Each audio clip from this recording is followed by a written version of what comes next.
Good morning and welcome. I'm your host, Douglas Green, and this is another edition of the Macro Meals podcast and download. And for you people out there viewing, what's up? Yeah. How's it going? Vlogcast. The Vlogcast.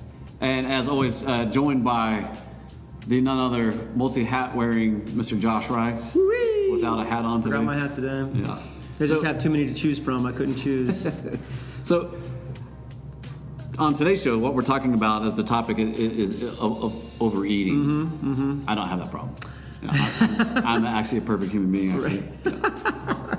Yeah. I find it funny because I can go for a long time and be slamming it, and then all of a sudden I just want the whole pizza. Is that because you do your intermittent fasting?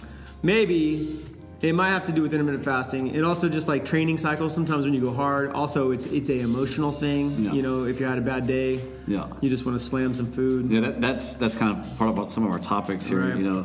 You know, food is usually not the main case of food addiction or overeating. Right. It's usually an emotional state or I don't know, something happened. You got fired. Your wife kicks you in the jimmy and like, I'm eating this cake today. There's enough stuff to go on in the day to make us want to eat food for sure. So the one way that you could stay on track, Josh, is if you went to macromealsonline.com. Yes, very good portion control with macro meals. Yeah, we do a 30%. Well, it's 30 to 40%. Proteins, 30 to 40% carbohydrates, and the remainder are fats. So that's balanced meals. Our meals actually teach your brain subconsciously, yes, we're after you, to how to eat properly and try to maybe avoid. You say you've been doing macro meals for 2 or 3 weeks. You know what the meal's supposed to look like. You go out to eat and you're like, how come there's so much food here? Right. You know, put it in a to-go box. And though I hate the word detox, once you get your body off of a bad cycle of food, when you eat the wrong way, your body will let you know very quickly. That is a huge benefit. Especially if you're in the type of performing like exercise. Right. Yeah. Exercise will help you with that. Now, overeating, different than binge eating. We want to make that very clear. Binge eating is a disorder, diagnosable condition characterized by eating abnormal amounts of food, even when you're not hungry. So we're not talking about binge eating here. We're just talking about direct overeating. So we just want to make that disclaimer before we go any farther, because if we start giving you kind of tips, but you are having a problem with binge eating, not overeating, they're not going to help you. Yeah. So let's just get that out there before we get into So the 5 stats we have here that will lead to overeating, not binge eating, like Josh was saying, feeling sad, down, or depressed. So emotional. That's the emotional what we talked about. The next thing is sleep deprivation, which blows me away that this is on here. Boom. Like I think this one's key. No, it blows me away because I would never think of that. Oh, absolutely. When your body didn't get enough rest, it's going to try to get more caloric value through the day to make it through. And your brain's freaking out. It's stressed out. The cortisol levels are super high. And food actually brings down cortisol, especially sugary, gross food that's not good for you, but the brain loves it, and it gives it kind of a brain rush, so the brain feels like it's getting a little bit of a break. So when you don't get sleep, man, you're going to eat bad. I see that in me so clearly. Really? Oh, so crazy. clearly. So the next thing on the list was boredom or distraction. So this is me like if I'm bored at the house, like when I get a day off, watch golf to take naps. I'm gonna dude, I love hummus and chips. Snacks. Thing, man. And then distractions. Phones, we're just scrolling like crazy. This says on the stat here that scrolling on your phone may lead to 3 to 4 times more eating.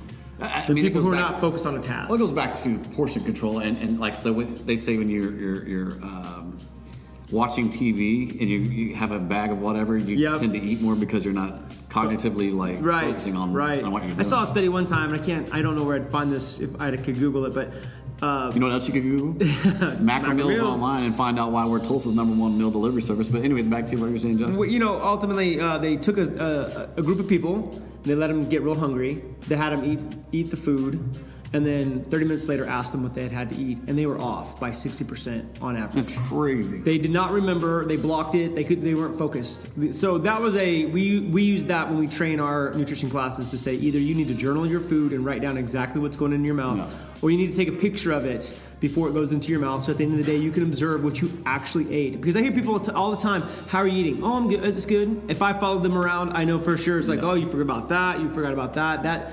And, that can lead up to, 1,100 calories a day. Unknown. Yeah, on top of which is, by the end of the week, that's 3 to 5 pounds of fat on you that you didn't see coming. So I didn't eat that much. Exactly. I would never eat that. So you need to focus. You need to be, paying attention.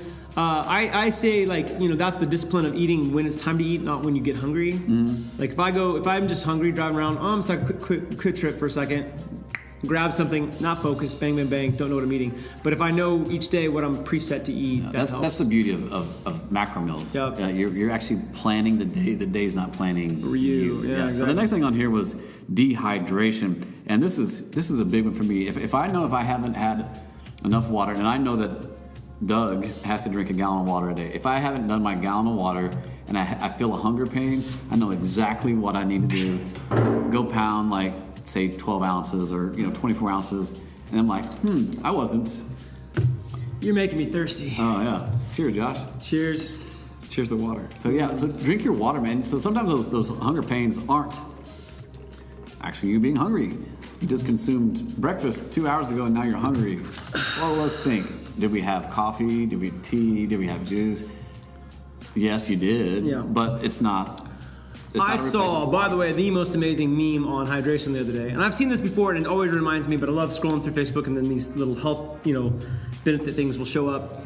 If you drink 16 ounces of water, 2 cups of water, right as you wake up, you're less likely, you're going to have less headaches that day.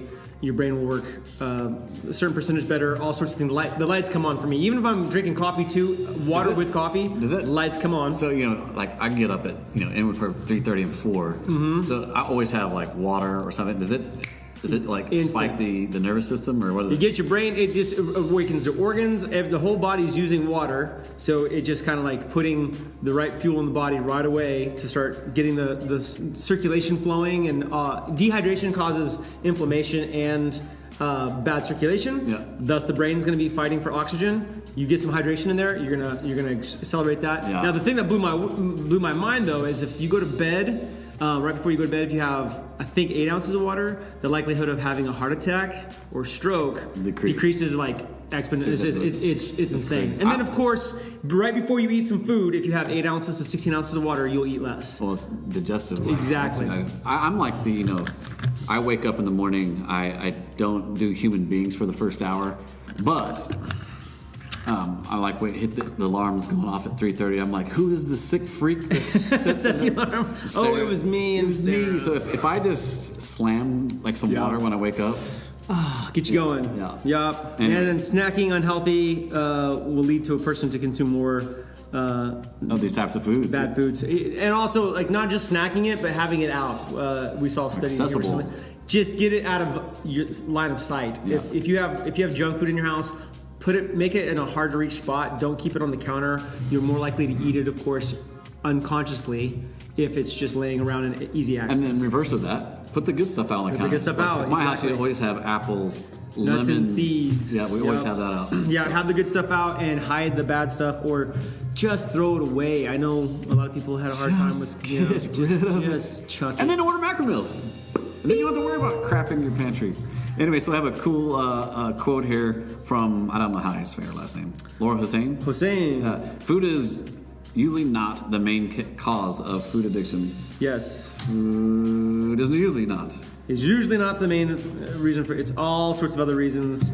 Emotional, lack of sleep, too much stress, boredom, like we said. So, if you put purpose to your day and you have a mission to accomplish, I've even found I do the intermittent fasting a lot of times. I like that because it gives me that hunter-gatherer feeling in the morning, so I want to go attack my goals, you know what I mean? So plan your day or the day will plan you, Mr. Listener. Some stats? You want some stats? If you want to give me some stats, all right. More than 1/3 of adults in the U.S. are obese. I disagree. Third. I disagree with that. I think it's higher than that. Maybe. I think because what? Of course, they also use the old World War II standard on obesity.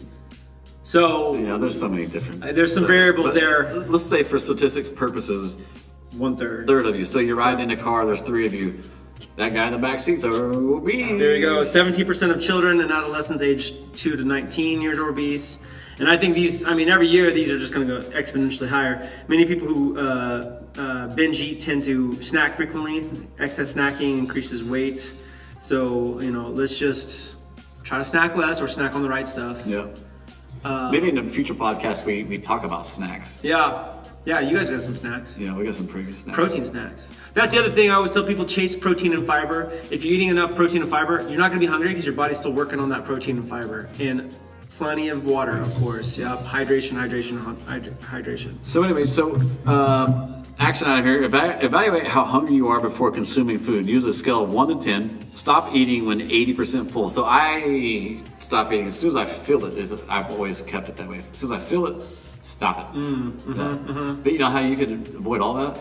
If you had macro meals. Macro meals are a good plan, right. It's already pre-portioned. The other side of that is like try to eat mindfully. There's an awesome blog called Zen Habits. Check out that blog, and he writes about really just trying to eat and taste it. How often do you eat food and you've vacuumed it down because you're on to your next thing? Is he the guy that talks about you're digesting as soon as it hits the mouth? It's like I'm not sure if he talks about that. That is true though on certain things for sure. But you also need to you're using your saliva. You need to taste it, chew and taste and enjoy, not just vacuum down and run to the next thing. So. Well, cool. With that, again, I'm your host, Doug, with Macro Meals. Go check us out on the web, macromealsonline.com. Go to Google, search Tulsa Meal Delivery Service, and you'll see why Macro Meals Online is Tulsa's #1 meal delivery service. With that, peace. Cheers.